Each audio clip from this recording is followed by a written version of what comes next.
Hồ sơ cục 749, vụ án giếng Khóa Long tại Côn Minh. Tương truyền ở Vân Nam có 2 tòa cổ tháp. Dưới chân tháp là một giếng nước trăm năm, nơi giam giữ một con hắc long hung ác. Tương truyền thời nhà Minh, hắc long từng quấy phá, gieo rắc tai ương, sau bị hậu nhân của Trương Thiên Sư phong ấn. Ngay dưới đáy giếng này, đã bị phong ấn suốt hàng trăm năm. Thế nhưng vài năm trước, suýt chút nữa, một streamer khám phá, đã phá hỏng phong ấn của giếng nước. May nhờ cục 749 kịp thời ngăn chặn. Rốt cuộc chuyện này là thế nào? Các vị hãy nghe ta kể tường tận. Tương truyền cục 749 thành lập tháng 9 năm 1974, là một cơ quan cực kỳ bí ẩn. Mục đích thành lập cục 749 chính là chuyên trách xử lý những sự kiện siêu nhiên xảy ra trong dân gian, cùng những hiện tượng quái dị mà khoa học không thể giải thích. Và mời các bạn ăn miếng bánh, uống miếng nước. Chúng ta bắt đầu vào câu chuyện hồ sơ cục 749, những kỳ án tâm linh kỳ bí chưa bao giờ được hé mở. Hôm nay, chúng ta nói về hồ sơ số 2 01700402, mật danh vụ án giếng Khóa Long Côn Minh. Chú ý, nội dung chưa được kiểm chứng, thuần túy giải trí, hãy cân nhắc khi xem. Côn Minh vốn được gọi là Xuân Thành, bề ngoài trông như chốn bồng lai, nhưng người Côn Minh cũ đều biết, ở phía đông tây thành có 2 tòa cổ tháp. 2 tòa cổ tháp màu xám đen này đã ở Côn Minh suốt mấy trăm năm lịch sử. Các bậc cao niên thường bảo con cháu, dưới đáy 2 tòa cổ tháp giấu một cái giếng Khóa Long. Trong giếng nhốt một con hắc long, nếu nó thoát ra, thành Côn Minh sẽ bị hồng thủy nhấn chìm. Thời Dân Quốc, từng có đội thi công đào đất gần cổ tháp, vô tình làm lộ một góc tháp. Kết quả nước giếng dâng trào, dưới giếng truyền ra tiếng gầm kinh thiên. Đội thi công vội lấp lại chân tháp, nước giếng mới trở lại tĩnh lặng. Mãi đến thập niên 50, có nhà đầu tư muốn phá tháp xây xưởng. Vừa tháo 2 viên gạch, đã nghe tiếng động lạ từ dưới giếng. Mặt đất rung chuyển như động đất, khiến họ hoảng sợ không dám động vào, đành bỏ dở dự án. Thời gian thấm thoát đến năm 2000 năm Canh Thìn. Bảo tàng Côn Minh muốn rời cổ kim mã bên cạnh tháp vào bảo tàng để bảo tồn triển lãm. Truyền thuyết cổ kim mã chính là vật trấn áp do hậu nhân Trương Thiên Sư để lại, là pháp khí trấn điểm hắc long. Kết quả cổ kim mã vừa được nhấc đi, giếng Khóa Long liền bốc khói trắng. Cuối cùng cổ kim mã cũng không thấy ở bảo tàng, mất tích không dấu vết. Người cục 749 đã điều tra nửa năm, cũng không tìm thấy manh mối. Cuối cùng người cục 749 đành phải dùng pháp khí khác trấn áp tại chỗ, vì pháp lực không đủ. Người cục 749 chỉ có thể định kỳ tới kiểm tra một lần. Thoát cái đã đến năm 2017, lúc này Internet đang cực thịnh. Nảy sinh rất nhiều streamer, trong đó có một streamer tên A Minh, thường livestream những hành vi gan dạ như vào nghĩa địa, vào nhà ma, các công trình cổ hoang phế. A Minh 22 tuổi vừa đến Côn Minh, nghe dân địa phương kể về giếng Khóa Long, cậu tò mò quyết định tới đó livestream. Nhưng vì nghe dân địa phương kể nhiều chuyện lạ về cái giếng, trong lòng vẫn thấy sợ. Để thêm can đảm, cậu rủ vài fan cùng đi. Hôm đó có 2 người đến, một là huấn luyện viên thể hình tên Chủy Ca, một là thanh niên tên Từ Khôn, tự nhận hiểu chút phong thủy nên đến giúp chỉ điểm mê tân. 3 người hẹn gặp tại địa điểm, gặp nhau hàn huyên vài câu, rồi họ đến gần cổ tháp, tìm một cụ già gần đó để hỏi thăm. Họ vừa giải thích mục đích với cụ già, 70 tuổi. Cụ đã giận dữ quát: "Đồ nhóc con, không được tùy tiện chạm vào. Nắp giếng khắc đầy bùa chú, hồi trẻ ta từng thấy người muốn vào xem, chưa lại gần đã hoa mắt ngã lăn ra. Sau đó chẳng ai dám thử nữa." 3 người càng nghe càng tò mò. Đêm đó A Minh để cảm ơn 2 fan, đã mời họ đi ăn. Trên bàn ăn, A Minh bày tỏ ý định thám hiểm giếng. 2 người cũng nổi hứng. Chủy Ca vỗ ngực: "Có ta ở đây sợ gì?" Từ Khôn nhắc lại lời cụ già là nơi đó bị khóa, chúng ta phải tìm người biết mở khóa. Ổ khóa cổ tháp nghe nói đã rỉ sét mấy chục năm. Sau đó Từ Khôn tìm được một cao thủ mở khóa, cũng tầm 20 tuổi, được gọi là vua mở khóa, xưng danh không ổ khóa nào làm khó được cậu ta. Tối hôm sau, 4 người hẹn gặp dưới cổ tháp. Đến hơn 9 giờ tối, 4 người gặp nhau, xách theo đèn pin, mang nước và lương khô, mò mẫm đi dưới cổ tháp. Vừa tới dưới tháp, bỗng nổi một cơn âm phong, gió thổi qua lá cây kêu xào xạc. Trong chốc lát cả 3 có ý muốn quay về. A Minh thấy họ nhát gan, liền dụ dỗ ngày mai mỗi người cho 200 tệ, rồi mở điện thoại livestream. 4 người đến cổng cổ tháp, thấy ổ khóa trên đó to như cái bát. Trên ổ khóa và cánh cửa gỗ còn vẽ đầy bùa chú.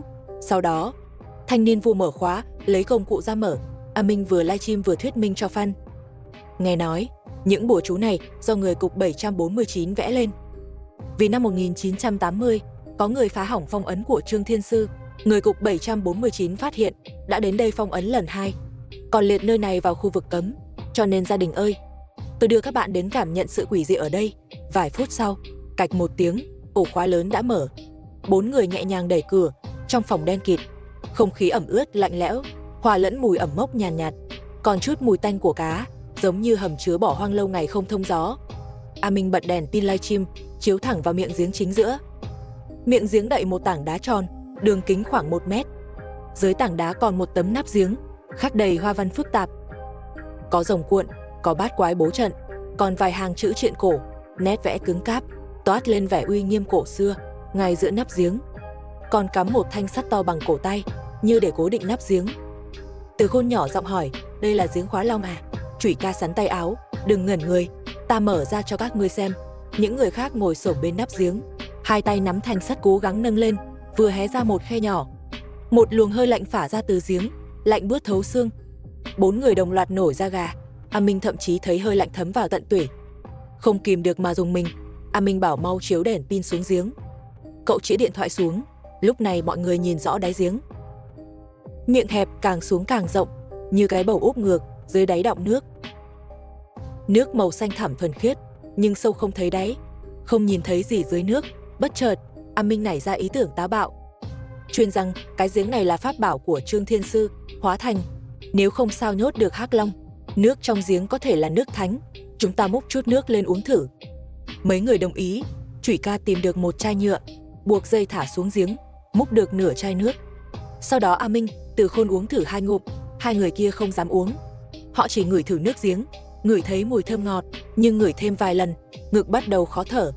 Đầu óc cũng choáng váng. Trên vách giếng treo một sợi xích sắt thô, vòng xích to bằng nắm tay, rỉ sét loang lổ, dẫn thẳng xuống làn nước xanh thẳm, không thấy tận cùng. Đúng lúc này, mặt nước bỗng lay động nhẹ, như có vật gì đó đang bơi dưới đáy. Tiếp đó dây xích bắt đầu kêu đinh đang. Biên độ lay động ngày càng lớn, như thứ dưới đáy đang kéo xích sắt. Cơn say của 4 người tan biến, mồ hôi lạnh chảy dọc sống lưng. Sắc mặt Chủy ca tái mét, hai chân run cầm cập, nhỏ giọng nói, cái hật không phải thật sự có Hắc Long chứ? A Minh tim đập thịch một cái. Tôi nghĩ hôm nay chúng ta livestream đến đây thôi, liền bảo họ mau đậy nắp giếng lại. Bất chợt, dưới đáy giếng vọng lên tiếng gầm, âm thanh uy nghiêm trầm đục, giống tiếng sư tử gầm, nhưng còn chấn động tâm trí hơn. Chân A Minh mềm nhũn, ngã bệt xuống đất, mặt nước vang lên tiếng loảng xoảng, như có vật gì đó sắp lao ra khỏi giếng. Mùi tanh cá trộn lẫn mùi hôi thối nồng nặc, 4 người đứng cạnh giếng không động đậy nổi. A Minh thậm chí cảm nhận được có thứ khổng lồ dưới đáy đang tới gần. Hơi lạnh miệng giếng càng nặng, đến ánh đèn pin cũng bắt đầu chập chờn. Đúng giây phút ngàn cân treo sợi tóc, trước mắt 4 người tối sầm lại, tất cả ngất lịm đi. Điện thoại của A Minh cũng rơi xuống đất. Nhưng livestream chưa tắt, chỉ là góc độ hơi nghiêng và mờ. Trên màn hình thấp thoáng thấy 2 bóng người xông vào cửa. Người đó tay cầm một lá cờ nhỏ và một tấm gương đồng cổ. Gương đồng phản chiếu luồng sáng trắng lên miệng giếng, hơi lạnh trong giếng tan bớt. Tiếng xích sắt bên tai cũng im bặt. Sau này họ tỉnh dậy mới biết, người đó là tổ trưởng cục 749, Lão Hồ. Khi đó Lão Hồ và trợ thủ Lão Chu nhận mật báo, nói phong ấn dưới cổ tháp Côn Minh có dị thường, phong ấn của Trương Thiên Sư lại bị phá.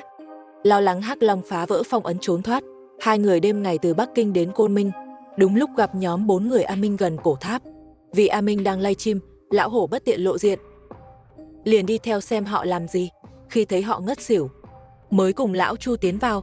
Lão Hồ có khả năng khai thiên nhãn, nhìn thấy bóng rồng cuộn dưới nước, liền dùng cờ trấn hồn và gương đồng bát quái bí truyền áp chế, phục hồi phong ấn, mới không để Hắc Long thoát ra, để không lộ danh tính.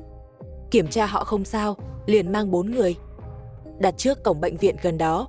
Khi họ tỉnh lại, đã nằm trên giường bệnh rồi, nhớ lại mọi chuyện đêm qua. Từ đó không ai dám tới nữa. Thật ra dân gian đồn rằng cuối thời Tống đầu thời Nguyên, Côn Minh thường xuyên xảy ra lũ lụt, chính là Hắc Long quấy phá dưới nước. Mỗi lần lũ về sẽ phá hủy ruộng vườn, nhấn chìm nhà cửa, bách tính khổ không kể xiết. Khi đó dân gian có câu, Hắc Long nhắm mắt nước dâng, mở mắt nước lặng. Khi Trương Thiên Sư vân du đến Côn Minh, vừa gặp lúc lũ lụt tràn lan, bách tính kêu cứu dưới nước, ngài liền vứt đôi dép cỏ đang đi xuống nước. Dép cỏ lập tức biến thành 2 con tàu lớn, cứu được không ít người. Bách tính cầu ngài thu phục Hắc Long. Trương Thiên Sư lấy hồ lô rượu và bùa chú, bờ ai lên trời Côn Minh đại chiến một trận với Hắc Long. Hắc Long thấy không địch lại, liền cầu xin Trương Thiên Sư tha mạng, nói nguyện cải tà quy chính, không làm loạn nữa. Trương Thiên Sư niệm tình nó tu hành không dễ dàng, liền dùng xích sắt và trận pháp bát quái, thu Hắc Long vào hồ lô hóa thành cái giếng, đè một tảng đá lớn lên miệng giếng, để lại câu nói: cây sắt nở hoa, nước sông chảy ngược, Hắc Long mới có thể thoát ra. Trương Thiên Sư còn đặt trên cổ tháp phần thiên ấn, dùng cổ tháp tăng thêm một đạo phong ấn và trận pháp, còn bảo dân địa phương xây mấy con ngựa đồng mạ vàng, dùng để canh giữ cổ tháp, chỉ cần trong giếng có động tĩnh trận pháp sẽ tự kích hoạt, áp chế Hắc Long. Truyền thuyết này vẫn lưu truyền tại địa phương đến nay. Từ đêm đó, cuộc sống của A Minh thay đổi hoàn toàn. Xuất viện cậu luôn cảm thấy trên người có mùi tanh, tắm bao nhiêu vẫn còn, mà người khác không ngửi thấy, chỉ mình cậu ngửi thấy. Còn thường xuyên buồn nôn không ăn nổi cơm, món cá kho yêu thích trước đây. Giờ ngửi mùi cá là muốn nôn, nhưng lạ là cơ thể cậu lại tốt đến lạ thường. Trước đây hay cảm cúm, giờ quanh năm không ốm, thể lực cũng dồi dào hơn trước. Thức khuya làm việc cũng không thấy mệt. A Minh trong lòng nghĩ, liệu có phải do ngụm nước giếng đó không? Sau đó A Minh cũng không livestream nữa, trở thành một thầy phong thủy dân gian. Ngày nay, cổ tháp Đông Tây Côn Minh vẫn đứng bên hồ Điền Trì, chuông đồng trên đỉnh tháp vẫn kêu đinh đang. Trong gió, tảng đá trên giếng Khóa Long vẫn còn, chỉ là trên cửa có thêm tấm bảng bảo vệ di tích, không ai dám lại gần. Truyền thuyết giếng Khóa Long này nửa thật nửa giả, nhưng lại ẩn chứa lòng kính sợ của con người đối với thiên nhiên và những điều chưa biết. Vâng, tới đây thì bánh đã hết, nước đã cạn, video đến đây cùng dừng lại.